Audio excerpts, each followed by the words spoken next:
Go back to cleaning the benches, boy. Football isn't for your kind. Go back to cleaning the benches, boy. Football isn't for your kind. The venomous words cut through the damp London air like a slap, their echo hanging in the twilight haze of the small training ground. For a fleeting second, the jeer seemed like nothing more than the usual cruelty of a bitter old man. But a subtle current, a sharp, invisible force in the atmosphere, hinted that fate was listening and the aggressor's tongue had just signed him up for his own downfall. The setting was a ragged corner of South London, a patch of grass behind a weather-beaten pub where neighborhood boys often gathered to kick a ball. It wasn't Chelsea's Stamford Bridge, not even a proper training pitch, just cracked asphalt merging into grass, goal posts rusted at the corners, and floodlights that hummed weakly like tired insects. Rain clung to the air, not yet falling but heavy with the promise of it. The crowd was thin, a handful of locals nursing pints near the fence. Young men on bikes, a few kids perched on the railings, eager for distraction. At the center of it stood Jamal, 16 years old, wiry, dark-skinned, with boots that had long since lost their shine. He wasn't even meant to be playing. He had stopped by after school, uniform shirt still tucked messily into trousers, backpack tossed aside, just juggling the ball with quiet focus. Every touch revealed something graceful, a rhythm in his movement that made the ball cling to his feet as though it trusted no one else. He was alone, practicing, almost invisible, until the old man noticed him, Arthur. That was his name. A retired bus driver, white hair cropped short, his tweed jacket smelling of tobacco and stale ale. He was the kind of man who thought the world owed him attention, and when no one gave it, he seized it by force. He leaned against the fence, sneer curving his lips, his voice raspy and sharp as gravel. "Oi, look at this one, lads!" Arthur barked loud enough for everyone to hear, gesturing at Jamal. "Thinks he's the next Drogba, eh? With legs like broomsticks. You should stick to washing cars, boy. That's a proper job for you." Laughter rippled through the onlookers. Not all joined in, but enough. The teenagers on their bikes snorted. The men with pints chuckled into their glasses. A few glanced away awkwardly, but nobody spoke. Silence, after all, could be as cruel as mockery. Jamal's foot froze on the ball. His eyes darted around, searching for an ally, a defender, but found none. The sting of the words hit harder than any tackle. He wanted to answer back, but the weight of their gazes pressed down on him like chains. His throat tightened. Arthur wasn't finished. He limped a step closer, voice rising, hungry for humiliation. "What? Cat got your tongue? Don't worry, boy. They'll never let the likes of you wear Chelsea blue. Not in this lifetime. Best you get used to cleaning the mud off the boots of real players." The cruelty was deliberate, a performance staged for the audience. Arthur thrived on it, the twisted satisfaction of breaking someone down in front of others. His hands gestured wildly, as if conducting the laughter of the crowd. His face twisted in self-importance, a man convinced of his right to decide who belonged where. Jamal's knuckles clenched. The ball rolled away, forgotten. He lifted his gaze, finally meeting Arthur's eyes. There was no defiance in it, no retort, only a raw, silent pain, like an open wound. The kind of look that said, "I've heard this before. I've carried this weight all my life." But there was something else, too, buried deep, barely noticeable, a spark, a promise to endure. The world around them seemed to tighten, every detail magnified. The rust on the goalposts looked redder, the hum of the floodlight louder. The rain finally began, cold droplets speckling the ground, but no one moved. The moment had crystallized, charged with injustice. One of the boys near the fence whispered, almost to himself, "That's harsh, mate." But the words vanished quickly, drowned in Arthur's booming laugh. Arthur spat on the ground, the phlegm mixing with rain and dirt. "Mark my words," he said, pointing a crooked finger at Jamal like a judge delivering a sentence. "You'll never set foot on a real pitch. Not with that skin. Not with that face. You'll always be nothing. The cruelty landed like a hammer. The bystanders looked at Jamal, then away again, unwilling to challenge Arthur. For them, it was easier to let the moment pass, to shrug it off as the drunken ramblings of an old man. But for Jamal, each word cut deep, slicing into the fragile armor he wore to survive in a world that never stopped testing him. He picked up his backpack slowly, movements deliberate, refusing to let his hands tremble. He slung it over his shoulder, turned without a word, and walked away. The ball lay behind him, abandoned, rain spattering against it as if mourning with him. Arthur's laugh followed, echoing like an ugly shadow. The sound mingled with the drizzle, harsh and triumphant. But somewhere in that night, beyond the cracked asphalt and dim lights, the future was listening, and it was patient. Jamal walked the streets alone, shoes scuffing against wet pavement, his reflection stretching and warping in the puddles. Every insult replayed in his head, each syllable a bruise. Yet with every replay, something inside him hardened. He thought of his mother, working double shifts at the hospital, his younger sister, who looked up to him like he was already a hero, his late father, who had once told him that football could be both a dream and a weapon. He didn't know it yet, but this night, the humiliation, the silence of the crowd, Arthur's mocking laughter was about to set everything in motion. Fate has a strange way of balancing accounts. Sometimes it waits years, sometimes it only waits a week. And in exactly 7 days, the same lips that cursed him would tremble in disbelief as headlines across London blazed, Chelsea signs, black teen wonder kid from South London. But for now, all that existed was the rain, the sting of cruelty, and a boy walking home in silence carrying pain like a torch that would soon burn brighter than anyone dared imagine. Arthur's laughter lingered in the air long after Jamal disappeared into the rain. The old man turned to his little audience, pleased with himself. His chest swelled, as if he'd won some sort of battle, though his enemy had only been a boy who chose silence over retaliation. "See?" Arthur barked, his breath thick with ale. "They all crumble when you push 'em. Soft, that's what they are. Soft as butter." He jabbed a finger against the damp fence for emphasis, his words slurring but sharp. The men near the pub nodded half-heartedly. They weren't quite sure what they were agreeing to: Arthur's authority, his bitterness, or just the comfort of not becoming the next target. One of them, a stocky man in a raincoat, muttered, "Bit much, wasn't it, Artie?" Arthur whipped around. "Much? Much? Don't tell me you didn't see it. Lad struts about like he owns the place, juggling the ball like some show pony. Thinks he's destined for the big leagues. Someone had to put him in his place." The teenagers laughed again, emboldened by Arthur's vehemence. One mimicked Jamal's dribbling, knees jerking awkwardly, while another cupped his hands to his mouth and shouted in a mocking falsetto, "Sign me up, coach! I'm ready for Chelsea!" The imitation was cruel, ugly, and yet it drew snorts and snickers. The drizzle thickened into rain, plastering Arthur's jacket to his shoulders, but he stood firm, rooted like an oak tree, reveling in the authority that the small crowd afforded him. He thrived on their laughter, the approval he mistook for respect. His voice rose above the hiss of the rain, carrying an ugly conviction. "They're overrunning the game. That's what they're doing," Arthur said. "Everywhere you look. Foreign names, dark faces, no room for proper lads anymore. Used to be football was ours. Now it's just another circus." The words burned, heavy with the weight of prejudice, and no one dared contradict him. It wasn't just about Jamal anymore. Arthur had launched into his sermon, his gospel of bitterness. His audience, whether willing or not, was bound to listen. From the shadows, an old woman selling roasted chestnuts near the pub's door frowned. She had seen boys like Jamal before, hungry, talented, carrying dreams too big for their small shoulders. And she had seen men like Arthur, too, those who clung to cruelty as if it were the only thing that kept them alive. She wanted to say something, to cut through the poison Arthur spread, but her voice stayed locked behind her teeth. She was just a vendor. What power did she have against a man who bellowed so loud?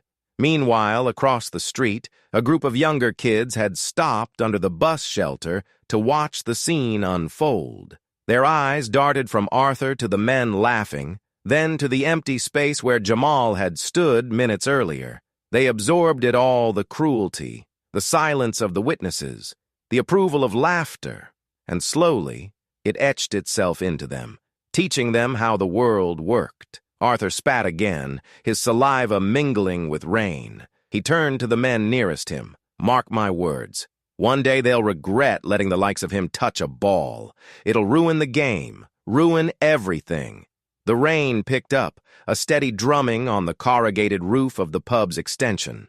The crowd began to thin, some ducking inside for warmth, others pedaling away. But the echo of Arthur's tirade clung stubbornly to the wet air, impossible to shake off. Inside the pub, the atmosphere shifted as people retold the incident. A few laughed, repeating Arthur's words with exaggerated mockery. Others shook their heads, uneasy but unwilling to speak against him. The pub smelled of beer and fried onions, its windows fogged with condensation. But the tension inside was thicker than the smoke curling from Arthur's pipe. One man leaned across the bar, whispering to his friend, "Did you see the kid's face?" Poor Sod looked gutted. His friend shrugged. "Shouldn't take it so serious. Arthur's just old, bitter. Doesn't mean anything. But it did mean something. Every chuckle, every shrug, every refusal to speak up carved the wound deeper. That night, Jamal sat in his room, damp clothes crumpled on the floor. The sound of Arthur's voice replayed in his head like a broken record. He saw again the laughter, the pointing fingers, the crowd that said nothing. On his desk, battered notebooks lay open, pages filled with sketches of football drills, notes about tactics, lists of legendary players whose posters covered his wall. Drogba, Essien, Ashley Cole, icons who had worn the blue jersey he dreamed of. He clenched his fists, fingernails pressing half-moons into his palms. He could hear his sister humming downstairs, the TV murmuring, his mother's exhausted footsteps in the kitchen. He thought of telling them what happened, but he didn't. It wasn't new. It wasn't the first time. And part of him didn't want them to see how much it had broken him. Back at the pub, Arthur basked in his own story. He retold it again and again, each time louder, each time with more flourish, until the tale grew bigger than the truth.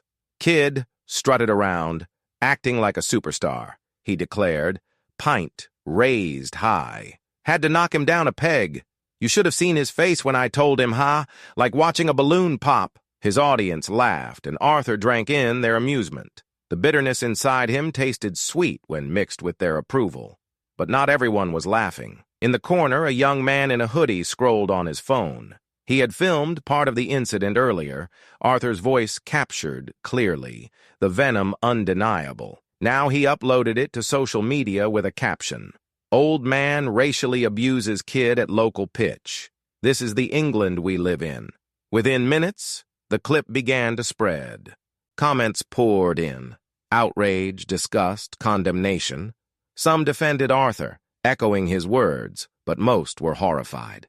The internet had taken notice, and it would not forget easily. The next day, whispers swept through the neighborhood.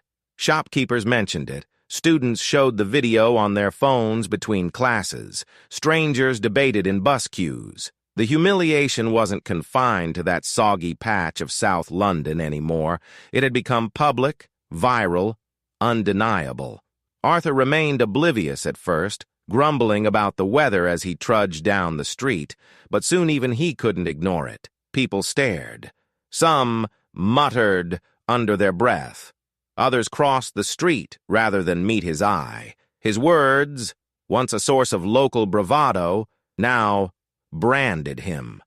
And Jamal, he walked the same streets with his head low, but the eyes that followed him carried something different.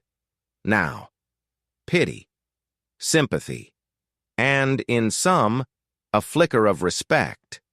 The conflict was no longer just between a bitter old man and a boy with a ball.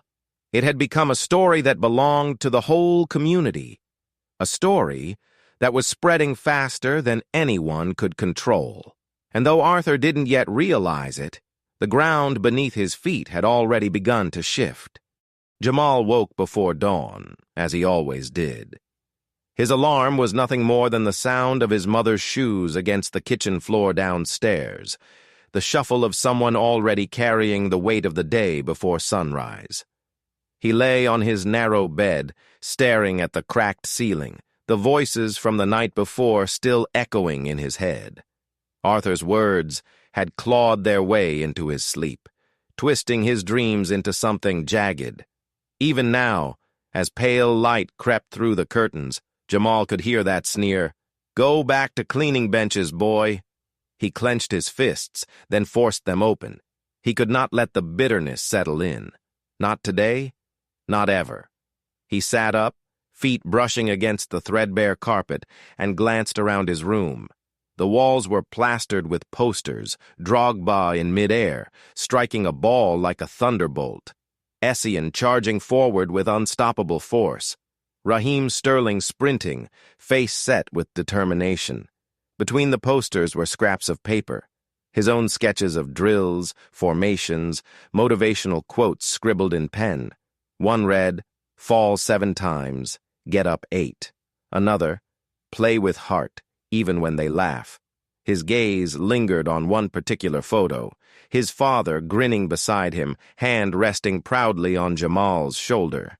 It was taken years ago, before the illness, before the hospital bills drained everything they had. His father had been the one to place a football at his feet when he was barely old enough to walk. "The ball doesn't care what color you are, son," he had said. "It only listens to your touch." Now that voice was gone, but the lesson remained. Downstairs, the kitchen smelled faintly of instant coffee and toast. His mother, still in her nurse's uniform from the night shift, moved like a ghost, quiet, efficient, exhausted. Lines etched her face, but her eyes softened when she saw him. "Morning, Jammy," she said, pushing a plate toward him. "Half a slice of toast, a fried egg. Not much, but it was what they had." "Morning, Mum." He ate quickly, avoiding her gaze, though he could feel her studying him. Mothers always knew when something was wrong. "You were quiet last night," she said gently. "Something happened at the pitch?" He froze, fork clinking against the plate. For a moment, he considered telling her everything, the laughter, the jeers, the sting of Arthur's voice, but then he shook his head. Just tired. Had homework. She didn't press, but her hand reached across the table, squeezing his wrist. "You're stronger than you know, Jammy. Don't let anyone tell you different." Her words almost undid him. He nodded quickly, swallowing hard. At school, the whispers followed him. By now, everyone had seen the video. In the corridors, kids glanced at him, some with pity, others with admiration. A few mimicked Arthur's voice, repeating the cruel words for cheap laughs. But they did it behind his back, not to his face. During lunch, his best friend Tariq slid into the seat opposite him. Tariq was tall, lanky, with an easy grin that often hid sharper edges. "Ignore them, bro," he said, pulling out his phone. "You seen the comments? People are on your side. They're tearing that old man apart." Jamal shook his head. "Doesn't change what happened." "No, but it changes who's watching," Tariq replied. He shoved the screen toward Jamal.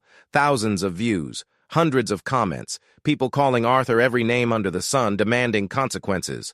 Others praising Jamal for not reacting, for walking away. You're stronger than he is, and they can see it. But Jamal wasn't so sure. Inside, the shame still burned. That evening, he went to the small community pitch behind the school.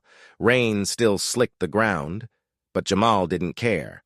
He dropped his backpack and began to juggle the ball, each touch sharper than the last. He poured every ounce of anger into the rhythm tap, tap, flick, catch. His body moved on instinct, his mind somewhere else. He remembered being 8 years old, playing barefoot in the estate courtyard, concrete scraping his knees when he fell. He remembered his father's voice cheering him on, his mother clapping from the window. He remembered trying out for a local youth team and being told, "You're good, kid, but we've already got too many like you, too many like him." That phrase had followed him for years, at school tryouts, at neighborhood matches. He was always too much of something and not enough of something else. Too dark, too skinny, too quiet, too ambitious. And yet every time he touched the ball, the world seemed to fall into place. The noise, the doubts, the cruelty, they all faded. It was just him and the ball, speaking a language only they understood.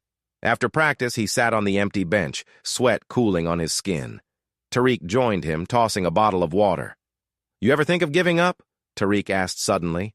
Jamal laughed without humor. "All the time. But then I remember, this is all I've got." Tariq nodded. "And that's why you'll make it. Because you don't just want it, you need it." They sat in silence, watching the last light fade. At home later, Jamal pulled out a shoebox from under his bed. Inside were clippings from newspapers, photos of players who had risen from nothing, who had faced jeers and turned them into cheers. Didier Drogba, once called too raw. Marcus Rashford, doubted for his age. Raheem Sterling, mocked for his accent. They all had one thing in common: resilience. Jamal traced the edges of one clipping, lips moving silently. "One day," he whispered. But even as he said it, doubt coiled inside him. Was he really strong enough? Or was Arthur right? That boys like him were destined to stay on the margins, forever mocked, forever outsiders. Yet beneath that doubt, something else stirred. A memory. His father's last words to him, whispered in a hospital bed when Jamal was barely old enough to understand their weight. "Life will kick you harder than any defender, son. But remember, when you get knocked down, don't stay down. Stand. Always stand." That memory lived inside him like a flame. Sometimes dim, sometimes nearly extinguished, but never gone. And as Jamal closed the shoebox and slid it back under his bed, the flame flickered brighter. Arthur's cruelty had cut deep, yes. But Jamal's story was not one of weakness. It was a story still being written, one that held chapters yet unseen. The next morning, he returned to the pitch. Alone again. Rain again. But this time, when he touched the ball, he wasn't running from Arthur's words. He was running toward something else. Toward the dream that had kept him alive this long. Toward the strength that even he hadn't fully discovered yet. And though he didn't know it, the eyes of the world were beginning to turn toward him. The rain did not stop the gossip. By the third day, Arthur's outburst had grown beyond a neighborhood scandal. It was the conversation in corner shops, the subject of heated debates at bus stops, the murmurs in classrooms and offices. What had begun as the drunken tirade of one bitter old man had become something larger, uglier, sharper. And Arthur, instead of retreating, doubled down. He sat in the pub, cheeks ruddy, voice booming, pint glass always half full. "They're painting me like some villain," he grumbled to his circle of regulars. "Me! I was only saying what everyone's thinking, but too afraid to admit. You can't even speak your mind anymore without the whole world jumping down your throat." The men around him nodded, some eager, some hesitant, their silence giving his words power. Arthur puffed on his pipe, exhaling smoke like a dragon pleased with his own fire. "They call me racist now," he spat. "Racist! For telling the truth. You mark my words, this whole country's gone soft." He slammed his pint onto the table, liquid sloshing over the rim. Meanwhile, Jamal felt the walls closing in. The video had given him an unwanted spotlight. At school, teachers offered him sympathetic glances, but avoided saying much. Classmates whispered, their pity like a weight on his back. Strangers recognized him on the bus, eyes flicking toward him before quickly away, as though seeing him reminded them of something uncomfortable. He didn't want their pity. He wanted space. He wanted silence. But silence was impossible. At the corner shop near his estate, an older man he didn't know clapped him on the shoulder. "Good on you, son. You kept your head? That old fool's a disgrace." Jamal forced a smile, murmured thanks, but his insides twisted. Every compliment felt like a reminder that he had been humiliated. Every pat on the back brought back Arthur's laughter. And then came the comments online.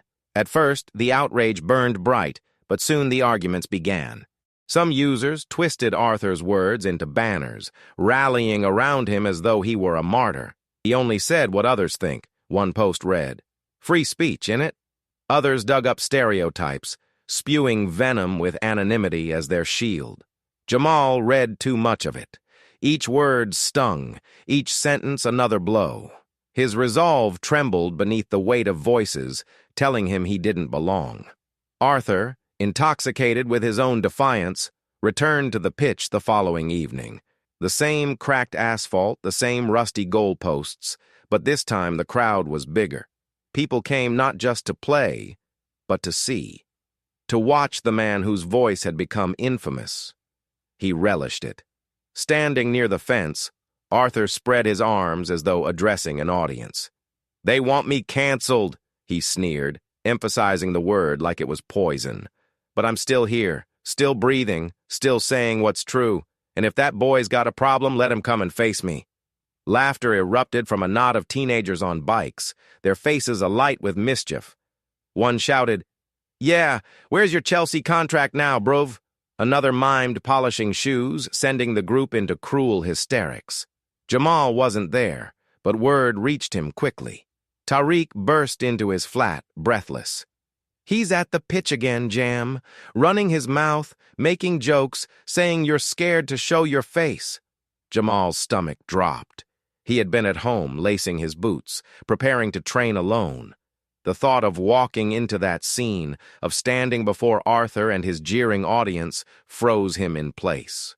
"I can't," he said quietly. "Not like this." Tariq scowled. "So what? You let him win? You let him own the whole story?" "It's not about winning," Jamal whispered. "It's about surviving." But survival grew harder each day.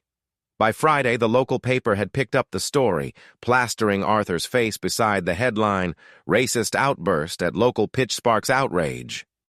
The article quoted witnesses, described Jamal as a promising young player, and condemned the behavior. Arthur's fury only grew. "Promising?" he barked in the pub that evening. "Promising what?" "Promising trouble, that's all. He's no player, just another street kid with delusions." The crowd egged him on. Some were there just for entertainment, others because they shared his bitterness. They laughed at his every insult, cheered his every boast. What had started as a drunken rant had become a performance, and Arthur was the star of his own twisted show. Jamal tried to escape into football. He trained until his legs ached, sprinted until his lungs burned, kicked the ball until the skin on his feet blistered. But even here, on the pitch he loved, Arthur's voice echoed. He could almost hear the sneer carried in the wind. "Not in this lifetime. You'll always be nothing." Sometimes, as he jogged home past the shuttered shops and graffiti-stained walls, he wondered if Arthur was right. Dreams felt fragile. Reality felt heavy. On Saturday afternoon, he walked to the estate playground where his little sister, Amira, was playing on the swings.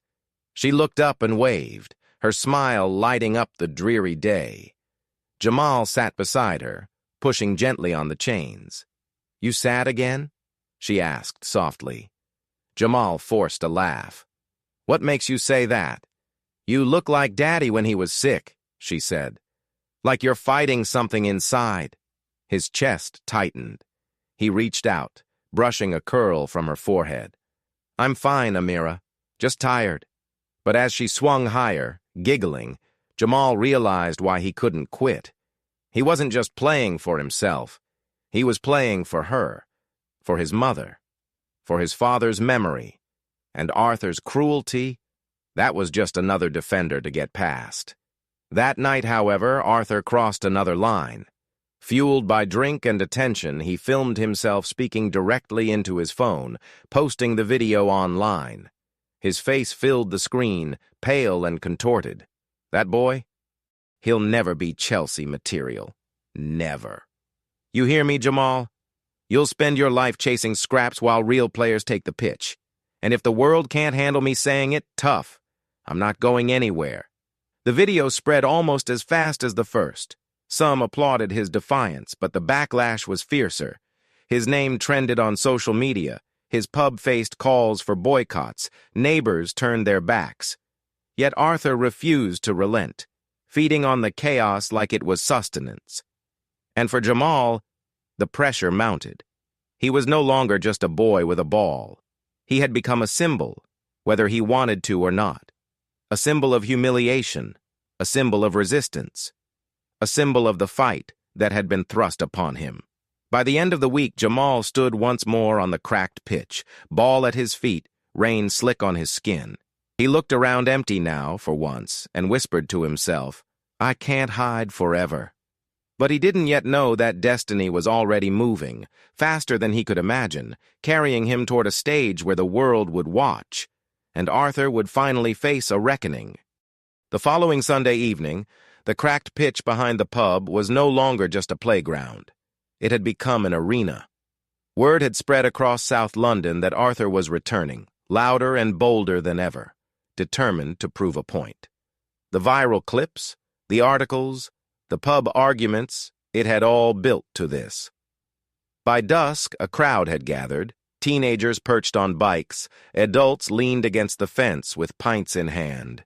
Even a few reporters lingered at the edges, cameras tucked discreetly under jackets. The air was electric, damp with drizzle, buzzing with anticipation. Arthur arrived like a man marching to his throne. His tweed jacket was patched at the elbows, his hair damp, but his posture was rigid with defiance. He leaned on his walking stick more for effect than necessity, brandishing it like a scepter. "Where is he, then?" Arthur bellowed, scanning the crowd. "Where's the little star boy, eh? The one they all say is going to be Chelsea's next king?" His voice rasped but carried, slicing through the murmurs. A chorus of snickers rose from the younger onlookers. One boy shouted, "He's scared, mate." Another chimed in, "Hiding at home, crying to Mummy." The laughter rippled outward, cruel and eager. Arthur grinned, his face flushed with power. That's right, because deep down he knows. He knows he doesn't belong, not here, not in football, not anywhere. The crowd buzzed, tension thickening. Some looked uncomfortable, others thrilled. It was entertainment now, a live show of humiliation, and everyone had come for the drama. And then Jamal appeared. He stepped through the gate at the far end, backpack slung over one shoulder, boots dangling from the strap. His hood was up, rain dripping from the brim, but his posture was straight, his walk steady. Conversations stuttered, heads turned, phones lifted. Arthur's eyes lit up with something vicious. Well, well, look who found his courage. He tapped his stick against the ground like a drum beat. "Come to prove me wrong, boy." Jamal said nothing. He walked past the murmuring crowd, dropped his bag near the bench, and pulled out the ball. The leather was scuffed, waterlogged, but to him it was enough. He began to juggle light touches, precise, smooth. The ball danced from foot to thigh to chest, never once slipping from his control. For a moment, silence fell. Even the rain seemed to pause. The crowd watched, transfixed, as the boy moved with a grace no insult could diminish. But Arthur sneered, unwilling to be silenced. "What's this, then? A circus act? You think juggling makes you a player? Football's not tricks, boy. It's power. It's grit. And you ain't got either." The teenagers jeered, emboldened. One threw an empty can onto the pitch, which skittered across the asphalt. Another cupped his hands and shouted, "Dance for us, Jamal!" Jamal's chest tightened. His rhythm faltered for the first time, the ball skidding away. Laughter erupted. Arthur clapped mockingly, bowing like a ringmaster applauding his clown. "You see?" Arthur roared, face flushed. "Crumbles under pressure, just like I said." The humiliation was suffocating. Jamal bent to pick up the ball, every movement weighed down by the sneers surrounding him. His vision blurred with unshed tears, but he refused to let them fall. He swallowed hard, forcing his breath steady.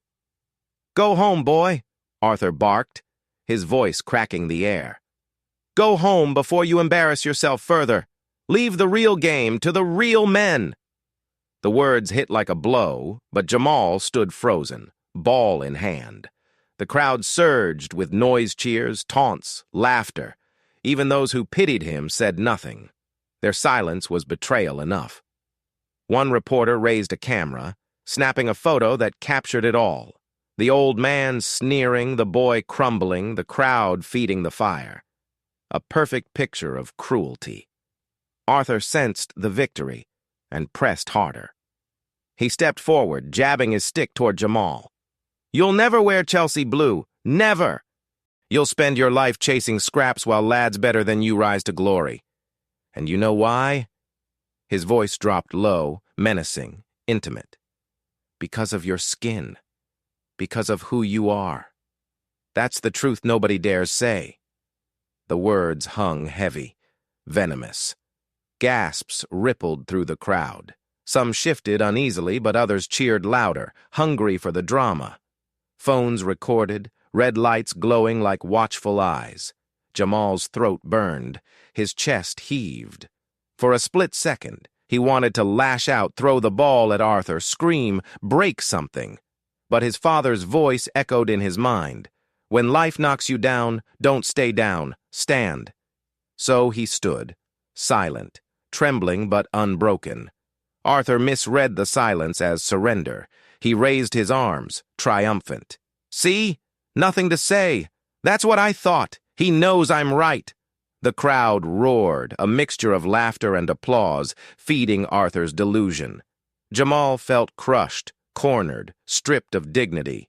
Every exit seemed blocked by eyes mocking, recording, judging.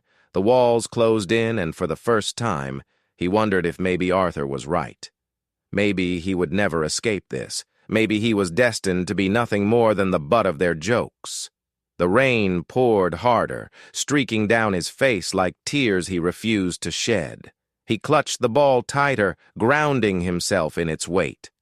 And then, just as Arthur lifted his stick like a victor raising a sword, a sound cut through the chaos. The sharp, unmistakable honk of a car horn. A sleek, black vehicle pulled up beside the pitch, its headlights slicing through the drizzle. The crowd turned, murmurs rippling. The car door opened, and out stepped a figure in a long coat, umbrella snapping open above his head. His stride was confident, deliberate. Whispers spread quickly.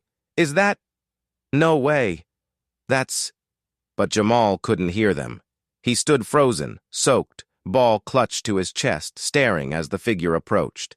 Arthur frowned, thrown off balance. "And who the hell are you supposed to be?" The man's voice was calm, measured, but carried an authority that silenced the crowd. Someone who's been watching. The arena shifted. The escalation had reached its peak. The air was thick with tension, every eye locked on the newcomer. Jamal's humiliation was complete, the old man's arrogance at its highest point, and the stage was set for revelation. The sleek car idled by the edge of the pitch, headlights cutting across the cracked asphalt like a stage spotlight. Rain shimmered in the beams, the drizzle turning every droplet into a shard of glass. The crowd hushed, uncertainty creeping in. The man with the umbrella moved slowly, his shoes splashing against puddles. He was tall, his coat tailored, his stride deliberate. There was no hurry in his steps, no fear of the crowd's watchful eyes. When he reached the fence, he paused, scanning the scene. The rusted goalposts, the jeering faces, the boy standing drenched with a ball clutched to his chest, and the old man puffed up with arrogance. Arthur scowled, gripping his stick. "Who are you then, eh? Press? Council? Some do-gooder come to wag a finger?" His voice carried bravado, but a thread of unease trembled beneath. The man tilted his umbrella, revealing a sharp, angular face with eyes that seemed to pierce through the drizzle and straight into Arthur. He didn't answer immediately. Instead, he turned to Jamal, his gaze softening, as though measuring him, weighing something invisible. "You play," the man said finally. His voice was calm but commanding, the kind of tone that didn't ask it stated. Jamal blinked, caught off guard. "What? You play football?" the man clarified, as though it were not just a question but a truth. His accent carried traces of West London Polish, the rhythm of someone accustomed to boardrooms and stadiums alike. "Don't you?" Jamal swallowed, nodding slowly. Yes. Arthur barked a laugh. Play?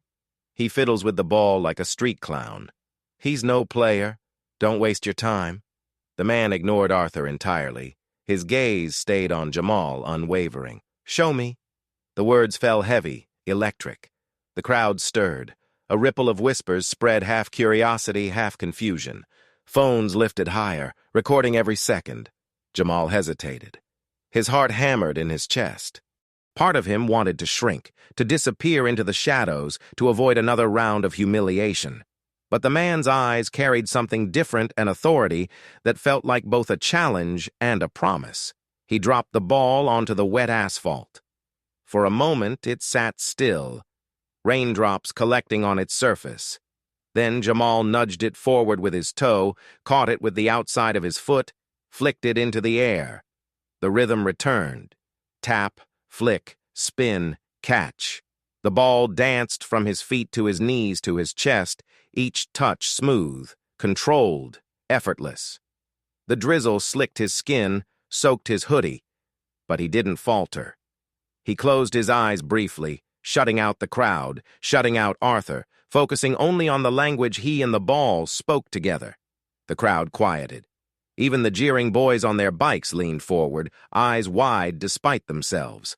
The sound of the ball striking his boots, soft, steady, precise, became a heartbeat in the night. Arthur shifted uncomfortably, his smirk faltering. Tricks, he muttered, but his voice lacked conviction. The man with the umbrella watched intently. His face gave nothing away, but his eyes followed every movement, every touch, every flick.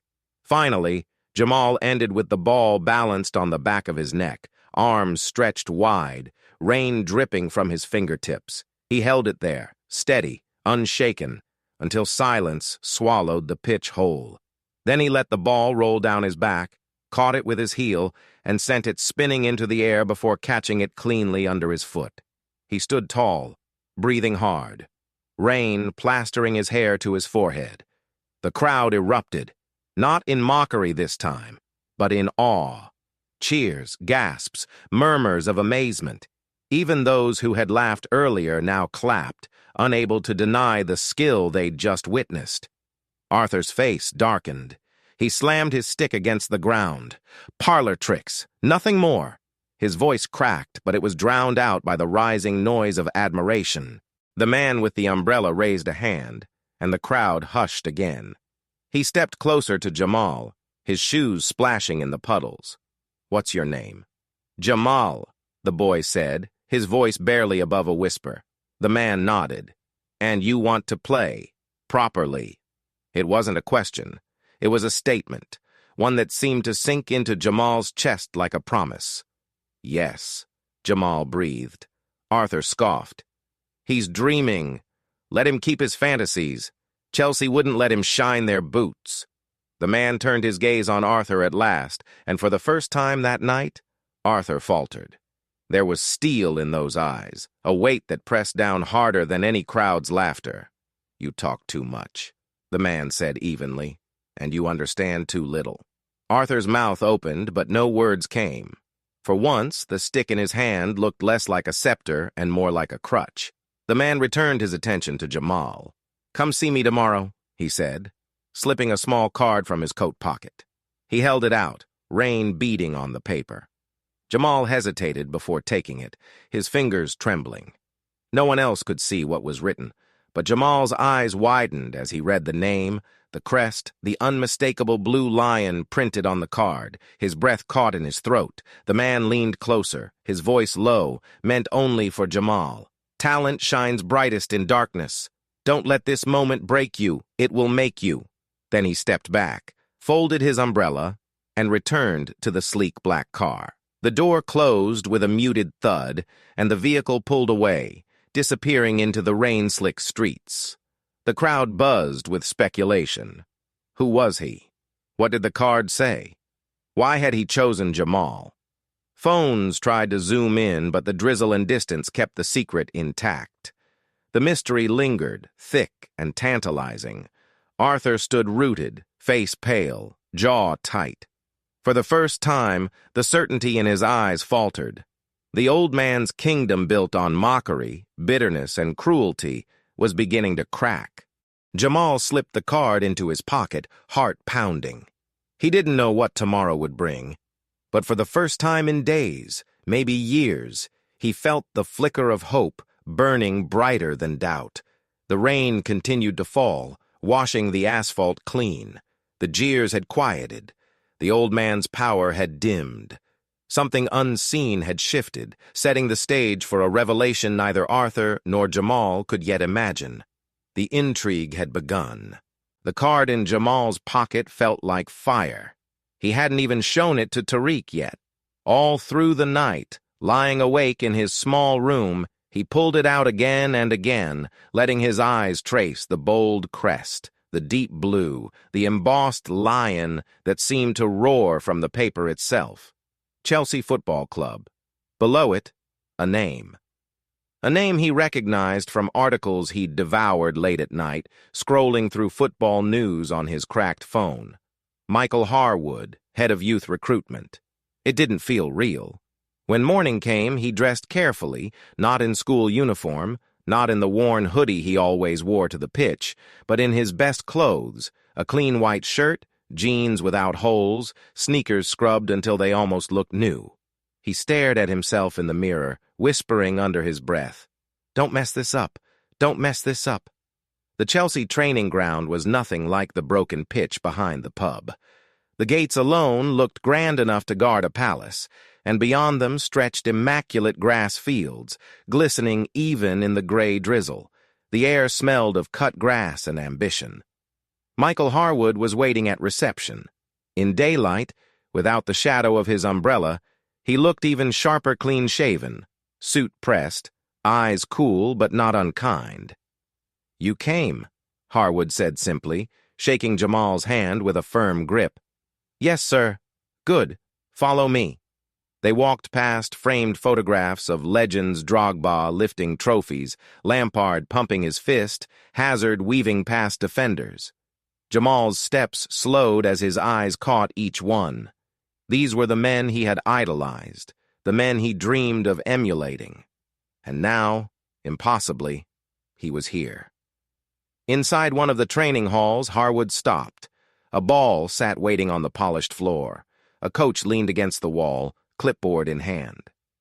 "Show us what you've got," Harwood said. Jamal's throat went dry. His palms sweated. But when his foot touched the ball, something clicked. The nerves melted, replaced by instinct. He dribbled, flicked, twisted, sprinted. He wasn't juggling for a mocking crowd anymore. He was playing, truly playing, as if the ball and his body were one. The coach scribbled notes, eyes narrowing in focus. Harwood watched in silence, arms crossed.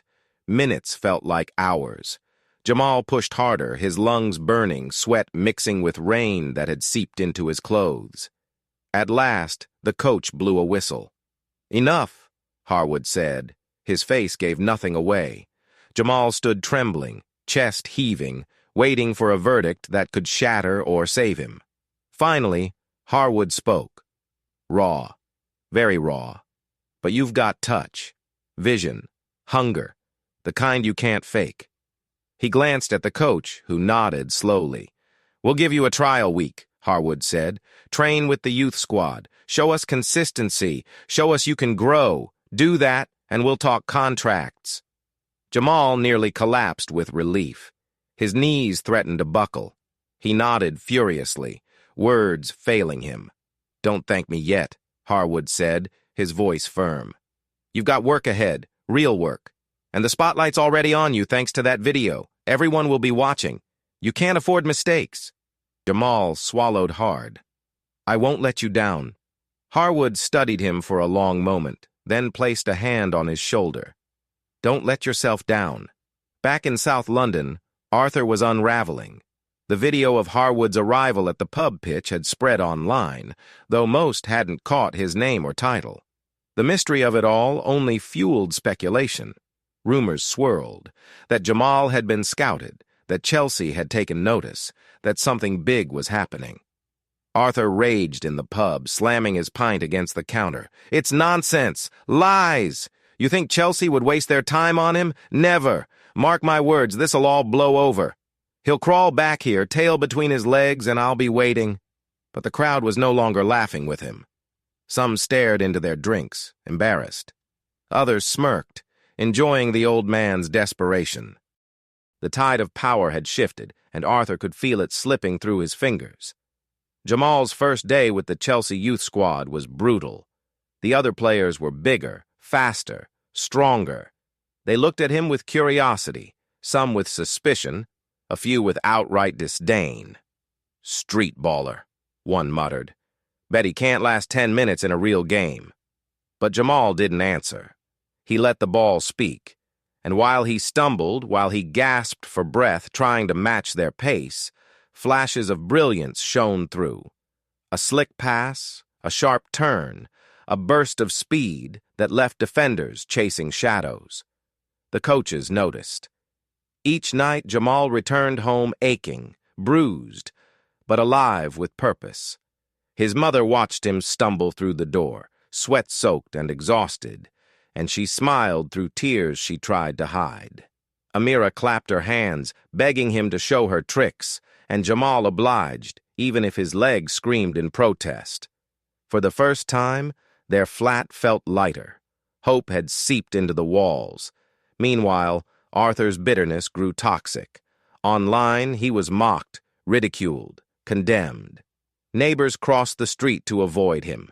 The pub owner pulled him aside one evening and muttered, "You're bad for business, Artie. People don't want to drink with you here anymore." Arthur's pride twisted into rage. He sat alone, nursing his pint, muttering about soft generations and ruined games. But beneath the bluster was something else. Fear. Because deep down, he knew. He had seen the boy's talent with his own eyes. He had felt the shift in the air when Harwood appeared. And for the first time in years, Arthur faced a truth he could not jeer away. He was wrong. By the end of the trial week, whispers filled the training ground. Coaches leaned together, murmuring about the South London kid, about his pace, his control, his resilience. On Friday, Harwood called Jamal into his office. The boy stood trembling, palms sweating, heart hammering. Harwood slid a folder across the desk. Inside lay a document stamped with the Chelsea crest. A youth contract. "You've earned this," Harwood said simply. "But earning it is only the beginning. What comes next will be harder. Much harder." Jamal's vision blurred with tears. He signed, hand shaking, and for the first time, he felt the weight of possibility settle on his shoulders. That evening, headlines blazed across social media and news sites. Chelsea signs, local wonder kid from South London. 16-year-old Jamal Johnson joins Youth Academy. From street pitch to Stamford Bridge, a dream begins. The news spread like wildfire. On the streets, people pointed at Jamal's face on their phones. At school, classmates gaped, teachers beamed. In his estate, neighbors knocked on the door to congratulate his mother. And in the pub, Arthur stared at the headline on someone's screen, his face drained of color. The laughter that had once filled his lungs was gone. Silence pressed heavy around him. The turn had come. The boy he had mocked, the boy he had humiliated, was now signed by the very club Arthur swore would never take him. The world had shifted, and Arthur knew with sick certainty there was no going back. The news of Jamal's signing spread faster than Arthur could drink down his shame. Within hours, the headlines blazed across every platform, the boy's face smiling under the blue crest of Chelsea. Reporters revisited the viral clip of Arthur's tirade, stitching it side by side with Jamal's contract signing. The contrast was brutal. An old man dripping venom and a boy, once humiliated, now vindicated by destiny itself. By Monday morning, Arthur couldn't walk the streets without feeling eyes on him. Children pointed and whispered. Adults shook their heads. Even his old drinking mates stopped answering his calls. To them, Arthur had become a symbol of something rotten prejudice caught on tape, mocked by history, punished by irony. He retreated to the pub out of habit, but even there the atmosphere had changed. The landlord gave him a cold stare. "Artie," he said, voice low but firm, "you're driving business away. People don't want the stink of you near their pint. Maybe it's time you drank somewhere else." Arthur sputtered. "What? After all the years I've spent here?" "Years don't excuse hate," the landlord snapped. "You crossed a line. Now you pay the price." The words cut deeper than Arthur let on. He stormed out, muttering curses, but his footsteps faltered. For the first time, he felt the weight of his own isolation. Meanwhile, Jamal's world transformed. At school, he was no longer the quiet boy in the back row. He was the boy Chelsea had chosen. Teachers congratulated him, classmates begged for autographs. Even kids who once mocked him now tried to bask in his glow. At home, the atmosphere was lighter than it had been in years. His mother hugged him with tears streaming down her cheeks, whispering, "Your father would be so proud." Amira clung to him, insisting she was going to be his biggest fan, already planning to wear blue at every game. The local community, too, shifted.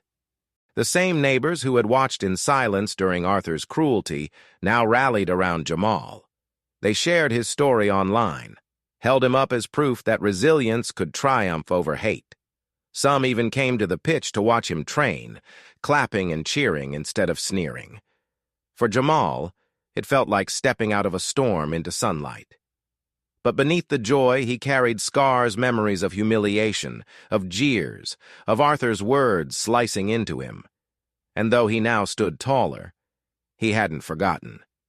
The true reckoning came 1 week later. Chelsea's youth squad played a friendly match open to the public, a chance for fans and scouts alike to see the new talent. The stands were modest but packed, buzzing with excitement. Reporters scribbled notes, cameras clicked. Jamal stood in the tunnel, jersey clinging to his back, boots gleaming under the lights. His heart raced, but when he stepped onto the pristine pitch, a roar greeted him.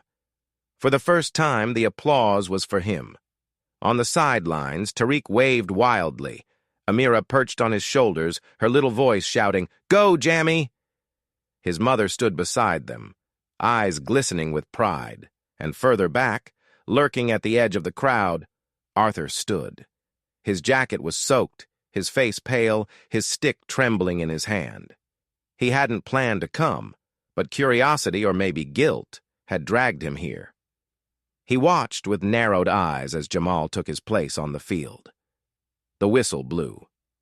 From the first touch, Jamal's talent shone. He darted past defenders, threaded passes through impossible gaps, struck the ball with precision that left the crowd gasping. Each movement was a statement. I belong here. I always did. Midway through the game, Jamal seized the ball at midfield. With defenders closing in, he weaved through them like water slipping through fingers. The stadium rose as one, breath caught. He cut left, then right, and with a final surge, he struck. The ball soared, slicing through the air, and smashed into the net. The crowd erupted. Cheers thundered, echoing across the pitch. His teammates swarmed him, patting his head, shouting his name. And in the stands, Arthur staggered back, the roar hammering in his ears. The boy he had mocked, the boy he had spat on, had just scored a goal in Chelsea blue. Arthur's mouth opened, but no sound came. For the first time, he was truly speechless. After the match, reporters swarmed Jamal. Microphones crowded his face, cameras flashing. "Jamal, how does it feel to sign with Chelsea after what happened last week? Do you have a message for the man who insulted you? What do you say to kids facing the same prejudice you endured?" Jamal paused, sweat still dripping down his face, chest heaving from the game. He glanced at the crowd, scanning faces, his mother, his sister, his friend, strangers cheering him. And then, beyond them, he saw Arthur standing small and broken at the back. The cameras waited. Jamal gripped the mic, his voice steady. I say this. No one decides your worth but you. People will laugh, they'll insult, they'll tell you you're nothing. But if you believe, if you keep fighting, you can turn their words into fuel. I'm not here because I never got knocked down. I'm here because I kept standing up. The crowd erupted again, applause shaking the air. Reporters scribbled furiously. Jamal handed the mic back, his face calm but fierce. Arthur turned away, tears stinging his eyes.